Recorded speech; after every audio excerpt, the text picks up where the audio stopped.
নবাবগঞ্জে অভ্যন্তরীণ বোরো ধান ও চাল সংগ্রহের উদ্বোধন করলেন ইওনো আশরাফুল হক।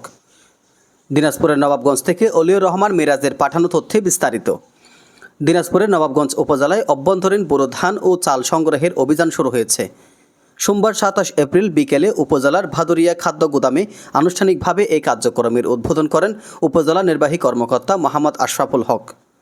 উদ্বোধনী অনুষ্ঠানে আরও উপস্থিত ছিলেন উপজেলা খাদ্য নিয়ন্ত্রক মোফাক্খারুল ইসলাম, উপজেলা কৃষি কর্মকর্তা তাপস কুমার রায়, ভাদুরিয়া খাদ্য গুদামের ভারপ্রাপ্ত কর্মকর্তা মশিউর রহমান, দাউদপুর খাদ্য গুদামের ভারপ্রাপ্ত কর্মকর্তা শামিমা নাসরিন, চালকল মালিক মুশফিকুর রহমান এবং নবাবগঞ্জ প্রেস ক্লাবের সভাপতি মোহাম্মদ মতিউর রহমান। উপজেলা খাদ্য নিয়ন্ত্রক মোফাক্খারুল ইসলাম জানান, চলতি মৌসুমে নবাবগঞ্জ উপজেলায় ৩৪ টাকা কেজি দরে ১,৩১৬ মেট্রিক টন ধান এবং ৪৯ টাকা কেজি দরে ৩,৭৭৭ মেট্রিক টন চাল ক্রয় করা হবে।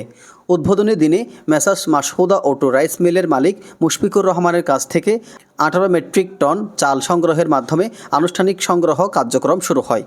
উপজেলা নির্বাহী কর্মকর্তা মোহাম্মদ আশরাফুল হক বলেন, কৃষকের ন্যায্য মূল্য নিশ্চিত করতে সরকার প্রতি বছর ধান ও চাল সংগ্রহ করে থাকে। এই কার্যক্রম সুষ্ঠুভাবে সম্পন্ন করতে প্রশাসন এবং সংশ্লিষ্ট বিভাগ সমন্বিতভাবে কাজ করবে।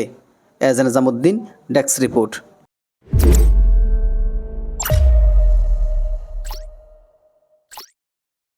তবে অভিযানের বিরুদ্ধে ক্ষোভ প্রকাশ করেছেন